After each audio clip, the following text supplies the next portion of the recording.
रुकना नहीं, थमना नहीं, बस आगे बढ़ना है। तो स्वागत है आप सभी का आपके अपने चैनल कॉमर्स हंट पर। मैं राजू दिवाकर लेकर आया हूं आप सभी के लिए एक न्यू टॉपिक।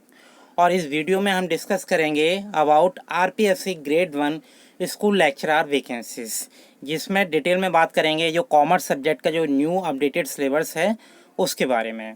जैसा कि आप सभी को पता है, अभी कुछ दिन पहले आरपीएससी ग्रेड 1 यानी कि राजस्थान स्कूल व्याख्याता भर्ती परीक्षा के संदर्भ में एप्लीकेशन फॉर्म रिलीज़ किए गए थे और इसका जो ऑफिशियल नोटिफिकेशन था वो भी जारी कर दिया गया था। ठीक है, जिसके आवेदन मोस्टली स्टूडेंट ने कर दिए हैं और इसकी जो अंतिम तिथि है वो भी समाप्त हो चुकी है।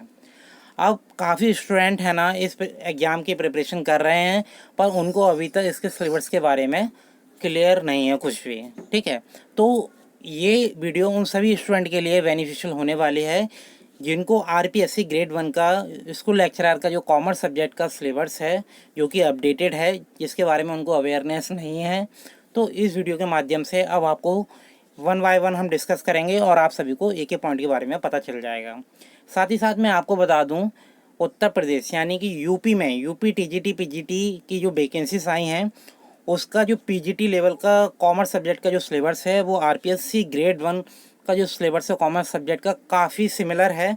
अगर आप देखेंगे तो कम से कम आपको 75 to 80% आपको कॉमन मिलेगा। ठीक है, तो अगर आपने दोनों फॉर्म फिल किए हैं यूपी टीजीटी पीजीटी या आरपीएससी ग्रेड 1 का, तो आपके लिए काफ़ी हेल्पफुल होने वाली है ये वीडियो।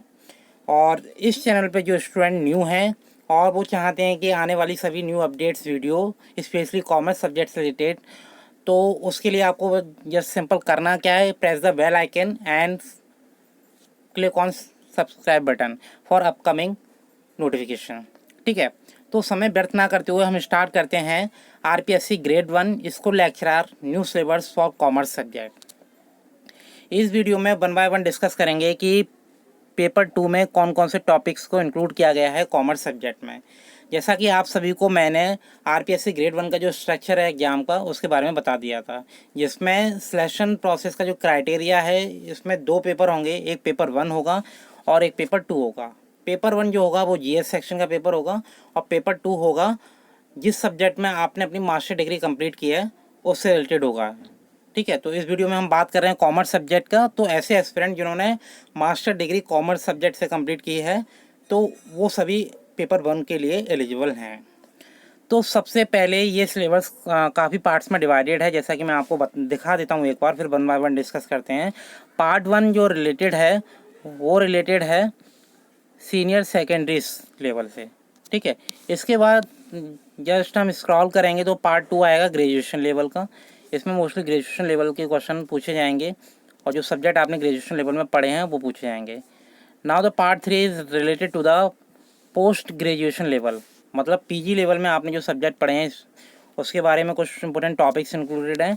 एंड पार्ट 4 जो कि बहुत इंपॉर्टेंट है और पार्ट 5 दोनों ही इंपॉर्टेंट हैं।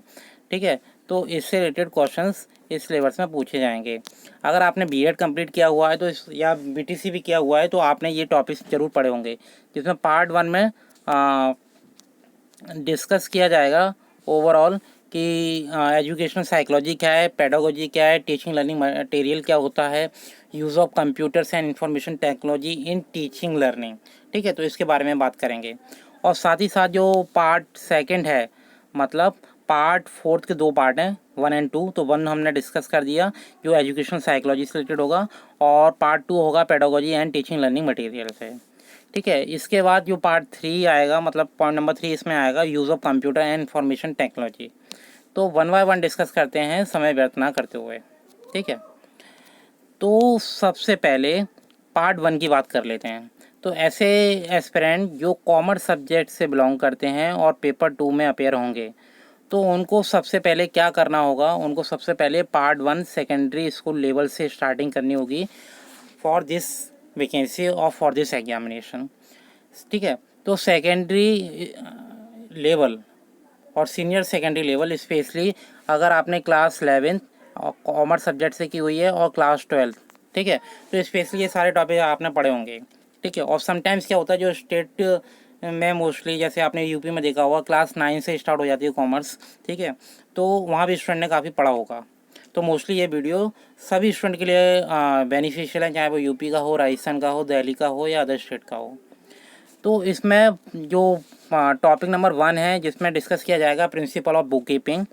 Topic 2 is related to the subsidiary books, final accounts, adjustment entries, opening and closing entries. Now trial balance and rectification of error, ये टॉपिक थोड़ा सा इंपॉर्टेंट है, ठीक है, जिसे आप हल्का टिक लगा सकते हैं। Then depreciation, provision and reservation, sorry reserves. तो डेप्रिसिएशन क्या होते हैं, इसके मेथड्स क्या होते हैं, और प्रोविजंस और रिजर्व्स क्या होते हैं, इसके बारे में आप पढ़ोगे इस सिलेबस में। साथ ही साथ जो 2 इम्पोर्टेंट टॉपिक होने वाले हैं, एक है पार्टनरशिप अकाउंट्स और दूसरा कंपनी अकाउंट्स, ठीक है। बहुत ही इंपॉर्टेंट टॉपिक्स हैं, मोस्टली क्वेश्चन इस सब यूनिट से पूछे जाते हैं और इन टॉपिक से पूछे जाते हैं, जिसमें पार्टनरशिप अकाउंट्स स्टार्टिंग से लेके ठीक है कि पार्टनरशिप फर्म कैसे फ्रेम की जाती है और लास्ट रिजोल्यूशन तक सारे क्वेश्चन इस एग्जाम में पूछे जाएंगे। नाउ कंपनी अकाउंट्स, जिसमें issues of shares, for features of share and re issue of shares, इसके बाद redemptions of shares and debentures. Then computer in accounting, ठीक है, क्लास 12th और क्लास 11th में आपने कहीं ना कहीं कंप्यूटर का यूज़ किया होगा, ठीक है, इन अकाउंटिंग, जिसमें आपने नॉर्मल जो सॉफ्टवेयर पढ़े होंगे टैली सॉफ्टवेयर, उसके हेल्प से आपने अकाउंटिंग करी होगी कि अकाउंट्स कैसे बनाते हैं। देन बिजनेस ऑर्गेनाइजेशन, ठीक है, ये कुछ थ्योरेटिकल टॉपिक्स हैं जिसमें आप पढ़ोगे sole proprietorship, partnership and joint stock company. After that the next topic is principle of management, ये अपने आप में एक सब्जेक्ट है जिसमें आप पढ़ोगे कुछ कॉन्सेप्ट हैं, जो concept, nature and significance. Then capital market and types, तो कैपिटल मार्केट क्या होती है, इसके क्या क्या टाइप्स हैं, प्राइमरी मार्केट क्या है, सेकेंडरी मार्केट्स क्या हैं। देन मार्केटिंग में आप पढ़ोगे कि मार्केटिंग क्या होता है, ठीक है, मार्केटिंग सेलिंग से कैसे डिफरेंट है, और फंक्शंस क्या है मार्केटिंग के, क्या रोल हैं। इसके बाद स्टैटिस्टिक्स और इकोनॉमिक्स, ठीक है, कॉमर्स सब्जेक्ट में आपने एक सब सब्जेक्ट पढ़ा होगा इकोनॉमिक्स के नाम से, जिसे अप्लाइड इकोनॉमिक्स के नाम से भी जानते हैं, जिसमें आपको न्यूमेरिकल फिल्स करने होंगे और आपने किए भी होंगे क्लास 12th स्टैंडर्ड तक, जिसमें आपने सॉल्व किए होंगे question measure of central tendency, जिसमें हम पढ़ते हैं mean, median and mode. After that measure of dispersion, जिसमें आप पढ़ते हो standard deviation, mean deviation and introduction to index number, जिसमें आप पढ़ोगे जो इंडेक्स नंबर है पास्चे का है, फिशर का है, ठीक है, लेस्पेरे का है, ये काफ़ी मेथड हैं इंडेक्स नंबर्स के, इसके बारे में आप इस सिलेबस के माध्यम से पढ़ोगे। इसके बाद आता है रूरल डेवलपमेंट की इशूज़, ये टॉपिक मोस्टली इकोनॉमिक सब्जेक्ट से रिलेटेड है। देन इसके बाद एम्प्लॉयमेंट, क्या प्रॉब्लम्स हैं, क्या सॉल्यूशंस हैं, क्या क्या पॉलिसीज़ बनाई गई हैं। और इसके बाद सबसे most important topic economic reform since 1991, मतलब 1991 की जो पॉलिसीज़ है, जिसमें आपने पढ़ा होगा liberalisation, globalisation and privatisation, very most important topic for this exam. तो सीनियर सेकेंडरी लेवल और पार्ट 1 में ये सारे टॉपिक्स आएंगे। इसके बाद पार्ट 2 जो ग्रेजुएशन लेवल के अकॉर्डिंग डिफ़ाइन किया गया है और ये सब्जेक्ट बनाया गया है, तो इसमें जो टॉपिक्स हैं, जिसमें सबसे पहले financial statements, meaning and importance. Then tools for financial statement analysis, जिसमें आपने पढ़े होंगे ratio analysis, trend analysis and other types of analysis, ठीक है। देन कैश फ्लो स्टेटमेंट, और इसके साथ ही साथ हमने टॉपिक और पढ़ा हुआ फंड फ्लो स्टेटमेंट। तो इन दोनों टॉपिक के बारे में आपको अवेयरनेस होनी चाहिए। इसके बाद जो टॉपिक है कॉस्ट अकाउंटिंग, जिसमें meaning and definition, elements of cost, जिसमें आपने पढ़ा होगा मटेरियल कॉस्ट क्या है, लेबर कॉस्ट क्या है, ओवरहेड कॉस्ट क्या है, और इन तीनों टर्म्स में क्या क्या डिफरेंस है। इसके बाद जो ऑडिटिंग सब्जेक्ट अपने आप में एक सब्जेक्ट है, जिसमें meaning and objectives. Then next subject is the Indian contract act 1872, section 1 to 75 इस एग्जाम में पूछे जाएंगे। क्लियर। इसके बाद जो कंज्यूमर प्रोटेक्शन एक्ट 2019 है, जो अपडेटेड है, इसके बारे में एग्जाम में पूछा जाएगा। देन फंक्शन ऑफ मैनेजमेंट, जिसमें आपने डिफरेंट सब फंक्शंस पढ़े होंगे, जिसे हम पोस्ट कॉर्प के नाम से जानते हैं, जिसमें planning, organising, staffing, directing and controlling. Now human resource, ये भी अपने आप में एक सब्जेक्ट है जिसे आपने ग्रेजुएशन लेवल पर पढ़ा होगा, जिसमें आप पढ़ोगे मीनिंग क्या है, रिसोर्स स्कोप क्या है, रोल क्या है, फंक्शंस क्या है ह्यूमन रिसोर्स मैनेजमेंट के। Now the meaning and nature of entrepreneurship, बहुत ही ट्रेंडिंग टॉपिक्स है ये। इसके बाद इकोनॉमिक एनवायरनमेंट क्या होता है, जिसमें meaning, factor affecting economic environment, then basic features of Indian economy, new economic policies and its effect. तो न्यू इकोनॉमिक पॉलिसी क्या है, इसके क्या क्या इफेक्ट हैं ये। Then foreign trade of India, जिसमें स्पेशल रेफरेंस होगा volume, composition, direction and export promotions के रेफरेंस में। दैन नेशनल इनकम, जिसमें definition, measurement, distribution and economic welfare. बहुत ही इंपॉर्टेंट टॉपिक है इकोनॉमिक में national income. Clear. Now the topic which are related to the part third, post graduation level, specially जिसमें आपने अपनी मास्टर डिग्री कंप्लीट की है, जिसे हम जानते हैं कॉमर्स, मतलब एम.कॉम सब्जेक्ट के नेम से। ठीक है, तो इसमें आपने एक सब्जेक्ट पढ़ा होगा मैनेजमेंट अकाउंटिंग, जिसमें मीनिंग एंड फंक्शन की बात करेंगे। Then working capital management, capital budgeting. ठीक है, तो ये तीनों टॉपिक मोस्टली मैनेजमेंट अकाउंटिंग से रिलेटेड है। देन इसके बाद बिजनेस स्टैटिस्टिक्स, जिसमें पढ़ोगे आप प्रोबेबिलिटी क्या होती है। ठीक है, देन इसके बाद consumer behaviour and buying motives, marketing research, role of advertisement और advertising in marketing, recent trends in management. ये टॉपिक बहुत ही इंपॉर्टेंट है कि रिसेंट ट्रेंड्स क्या है मैनेजमेंट में। ठीक है, इसमें कुछ टर्म्स आपने पढ़े होंगे जो इम्पोर्टेंट है मोस्टली, उसके बारे में पूछा जाएगा। ठीक है, इसके बाद demand and demand forecasting, public finance, जिसमें सेंट्रल बजट क्या है, डेफिसिट फाइनेंस क्या है, फिस्कल मैनेजमेंट क्या है। Then problem of Indian banking, जिसमें central and commercial banking system क्या है और बैंकिंग सेक्टर रिफॉर्म्स कैसे होता है, इसके बारे में। Then two types of policies, monetary and fiscal policies.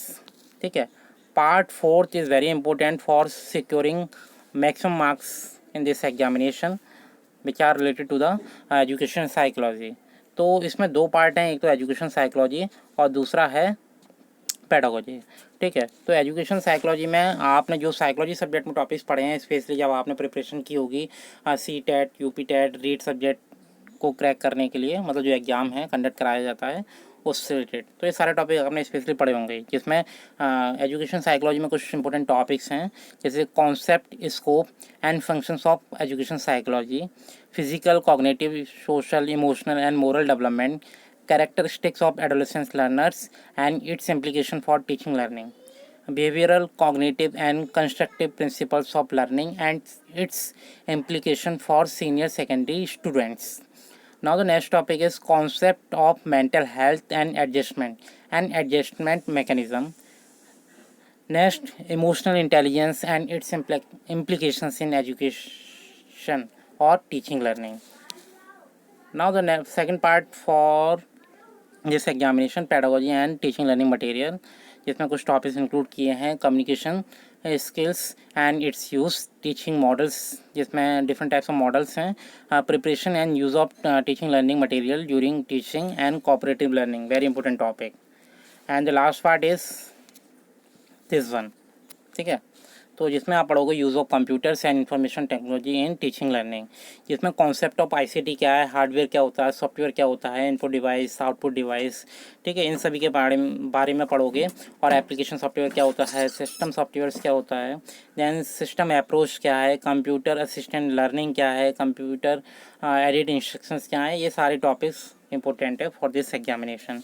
इसमें लास्ट में कुछ इंपॉर्टेंट इंस्ट्रक्शंस दिए हैं आप सभी के लिए, तो एक बार इसे भी देख लेते हैं, जिससे आपको एग्ज़ाम के टाइम पर किसी भी समस्या का सामना ना करना पड़े, और आप आज से ही अपनी तैयारी को थोड़ा सा और स्टार्ट कर सकते हैं, थोड़ा सा स्पीड और दे सकते हैं। तो इसमें साफ साफ लिखा हुआ है, for the competitive examination for this post of school lecturer. ठीक है, तो ये क्या है, कॉम्पिटिटिव एग्जाम है जिसमें आपको मैक्सिमम स्कोर करना है। इसमें पॉइंट नंबर 1 में बताया गया है, the question paper will carry maximum 30 marks. तो 30 मार्क्स का ये क्वेश्चन पेपर होगा, और the duration of this examination 3 hour. ठीक है, तो 3 घंटे का पेपर होगा, और साथ ही साथ the question paper will carry 150 question of multiple choice. तो 150 क्वेश्चंस पूछे जाएंगे जो कि एमसीक्यू मोड में क्वेश्चंस होंगे। इसके बाद negative marking shall be applicable in the evaluation of answers, और जो नेगेटिव मार्किंग का जो कॉन्सेप्ट है वो अप्लाई होगा इस एग्ज़ाम में, और for every wrong question 1/3 of the mark, मतलब 1/3 का जो क्राइटेरिया है वो फॉलो किया जाएगा। Paper shall include following subject, knowledge of, और बेसिकली जो पेपर है वो 4 पॉइंट को ध्यान में रख के बनाया गया है। तो इसके बारे में भी आप सभी को पता होना चाहिए। ये सारे एस्पेक्ट पूछे जाएंगे जो अभी हमने इस सिलेबस में डिस्कस किए हैं। नॉलेज, पहला knowledge of subject concern for secondary senior secondary level, then next graduation level, post graduation level, ठीक है। और इसके साथ ही साथ जो लास्ट पार्ट है एजुकेशन साइकोलॉजी वाला, ये इस एग्ज़ाम में पूछा जाएगा। तो यही था इस सिलेबस में, कुल मिलाकर 4 पार्ट में ये डिवाइडेड है। और अभी भी आपका किसी भी तरीके से कोई डाउट हो तो आप कमेंट सेक्शन में कमेंट कर सकते हैं। और साथ ही साथ आने वाली सभी वीडियोस जो इस सब्जेक्ट से रिलेटेड हैं, इस एग्ज़ाम से रिलेटेड हैं, आप सभी को टाइम से प्रोवाइड की जाएंगी। और जिन स्टूडेंट ने हमारा जो टेलीग्राम ग्रुप है, ठीक है, टेलीग्राम ग्रुप है कॉमर्स हंट के नाम से, ठीक है, कॉमर्स हंट नेम से हमारा यूट्यूब चैनल भी है, टेलीग्राम ग्रुप भी है। और आप अदर सोशल मीडिया हैंडल्स पर भी हमें फॉलो कर सकते हैं, जिससे आपको रेगुलर अपडेट्स मिलते रहेंगे। और किसी भी तरीके से इस एग्ज़ाम के संदर्भ में कोई भी डाउट है तो आप अपनी क्वेरीज को शेयर कर सकते हैं with the help of comment section box, you can comment, ठीक है। और साथ ही साथ ज़्यादा से ज़्यादा इस वीडियो को शेयर कीजिए और साथ ही साथ सब्सक्राइब कीजिए, जिससे आने वाले सभी अपडेट्स आपको टाइम से मिलते रहें। तो मिलते हैं नेक्स्ट डे किसी नए टॉपिक के साथ। आज के लिए इतना ही। Bye bye, take care and best of luck to all the aspirant for this RPSC grade 1 school lecturer vacancies.